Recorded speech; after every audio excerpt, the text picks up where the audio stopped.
At my graduation party, my mom stood up and declared, "Since I paid for your education, you owe me half your salary forever." I laughed until she handed me a contract. My dad's lawyer smiled and said, "Actually, that's not how this works." I'll never forget the way the whole room went silent. My graduation party was supposed to be a celebration, but instead, it turned into the most insane moment of my life. I had just finished thanking everyone for coming, still riding the high of finally being done with college, when my mom, standing in the middle of the living room with a wine glass in hand, cleared her throat and said loud enough for everyone to hear, "Since I paid for your education, you owe me half your salary forever." At first, I thought she was joking. I actually laughed, a real full-body laugh, because how ridiculous is that? Who just stands up at their kid's graduation party and says something like that? But my mom wasn't laughing. She reached into her bag, pulled out a folder, and handed it to me like she was some kind of debt collector.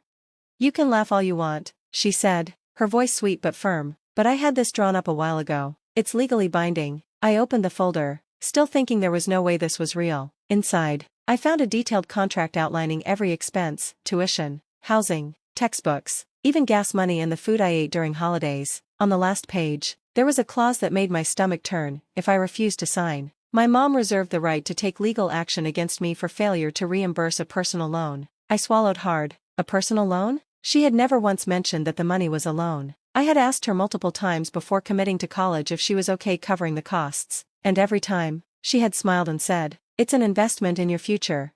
Now, here she was, handing me a contract in front of everyone at my own graduation party, acting like this was just another normal conversation. I let out a slow breath. "Mom," I said, my voice calm but firm, "you never told me this was a loan." She tilted her head, feigning surprise. "Oh, sweetie, of course it was. You didn't think I was just giving you that money, did you?" She laughed lightly, looking around as if expecting the guests to agree with her. "You're my child, but you're also an adult now, and adults pay their debts."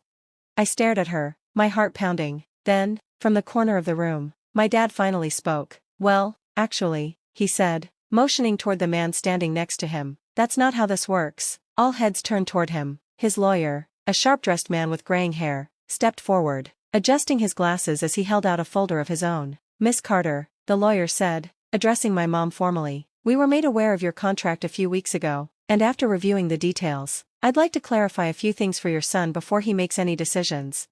I looked at my dad, confused. My mom, however, was suddenly very still. The lawyer opened his folder. "First, you cannot legally demand payment without a signed agreement in place before tuition was paid. Since there is no pre-existing contract and no signed promissory note, your claim of a loan is unfounded." My mom blinked. "Excuse me?" The lawyer continued. "Second, even if this were considered a loan, verbal agreements regarding financial support from a parent to a child are rarely upheld in court, especially when there is substantial evidence that the money was given without expectation of repayment."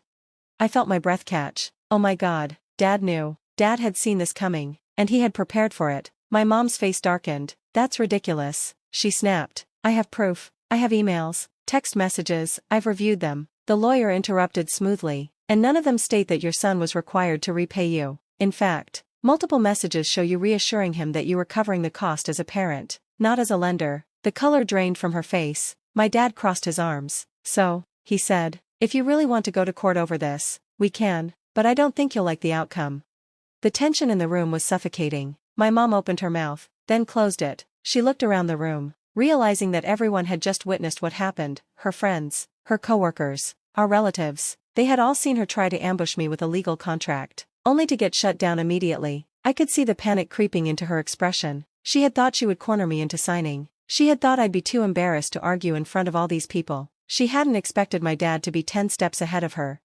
But she wasn't done yet. "Oh, I see how it is," she said, her voice shaking with barely contained anger. "You think you're so smart, don't you?" She turned to me, her smile returning but her eyes furious. "You think you can just take from me and then walk away?" I shook my head. "Mom, I never took anything from you. You offered." Her face twisted. "You are so ungrateful," she spat. "After everything I've done for you, this is how you repay me?" She turned to the crowd, her hands shaking. "I raised this child alone. I worked 2 jobs. I sacrificed so much for him."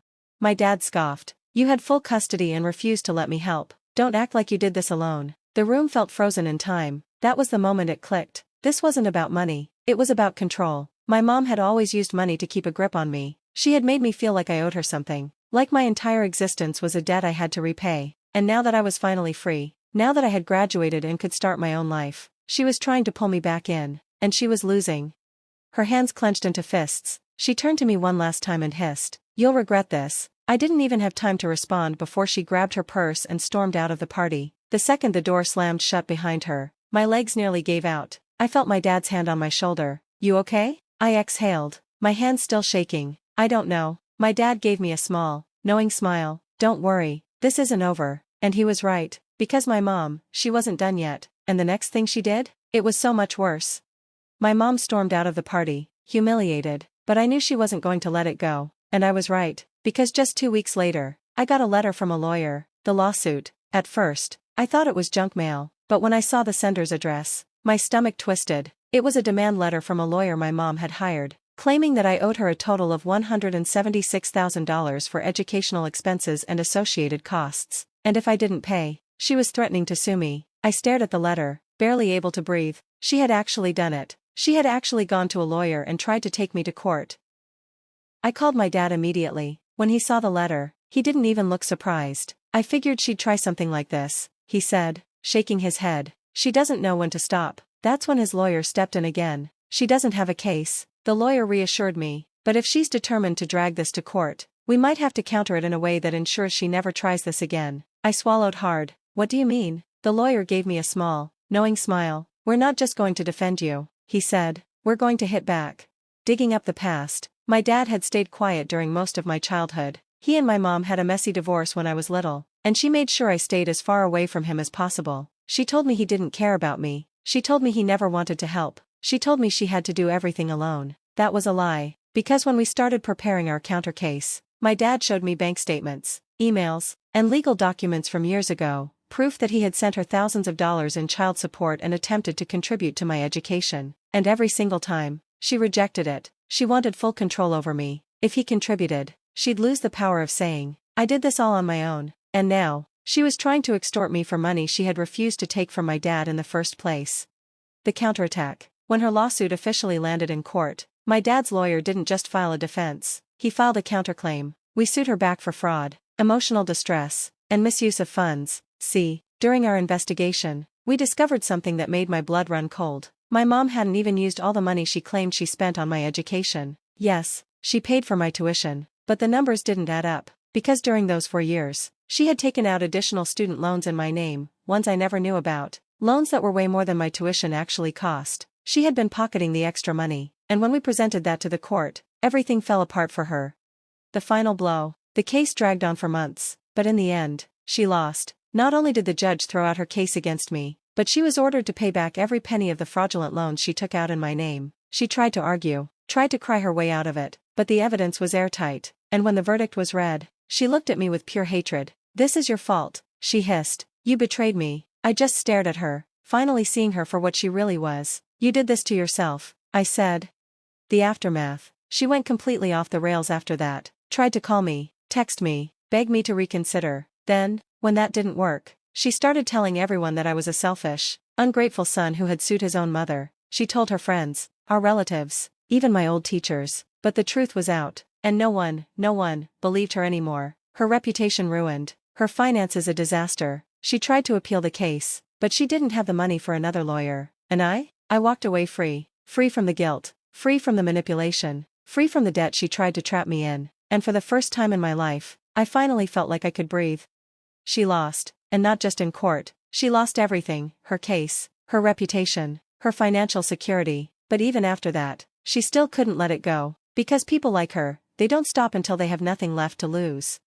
The final act of desperation. A few months after the lawsuit, I got a call from an unknown number. I let it go to voicemail. When I checked the message, my stomach twisted. It was my mom. Her voice was shaky, almost desperate. "Hey, sweetie, I know things have been rough between us, but I really need to talk to you. It's important." I didn't call back. A week later, she showed up at my job. I was working my first post-grad job at a decent company, finally getting my life together, and there she was, standing in the lobby like she belonged there. My stomach dropped. I pulled my manager aside and told him everything. Security escorted her out within minutes. That same night, she sent me an email. Subject, "Please read." I debated ignoring it, but curiosity got the best of me. It was long, full of guilt-tripping and emotional manipulation. She said she was struggling because of the lawsuit, That she had lost her job because people had heard about what she did. That she was in debt now and couldn't afford rent. And then, the real reason for the email, she wanted me to help her financially. I laughed out loud. After everything she put me through, after trying to trap me in a lifetime of debt, now she wanted me to bail her out? She ended the email with, "You owe me after everything I've done for you." No, I didn't owe her a damn thing. The final revenge. I ignored the email, but my dad, he had a better idea. We had one final move left to make. Because while she was focused on suing me for money, she forgot one very important thing: the fraudulent loans she took out in my name. That was a federal crime. And since she was so desperate to get people to believe I was the villain, she kept running her mouth, telling everyone who would listen about the case, the lawsuit, and how her own son turned on her, and someone reported her. I don't know who did it, but one day, I got a call from my dad. "She's been arrested. She had falsified loan documents under my name." That's identity theft. And the government? They don't take that lightly. She was charged with fraud and identity theft, and because the amount of money was so high, she was looking at actual jail time. I didn't go to the trial. I didn't need to. She called me again from jail, trying to make me feel bad. I let it go to voicemail. This time, I didn't even listen. The aftermath. She ended up serving time, not long, but enough to make her life even worse than before. She lost her house. She lost her job. She lost everything she had tried to control. And me? I moved on. I built a life for myself, free from her. No guilt, no manipulation, no twisted expectations. I kept in touch with some family, but most of them cut her off too after they found out what she did. As for my dad, we got closer than ever. Turns out, he had been waiting for me to see the truth on my own, and when I did, he was right there, ready to help me break free from her grip. Now, years later, she's nothing more than a bad memory. And me? I finally got the one thing she never wanted me to have: freedom.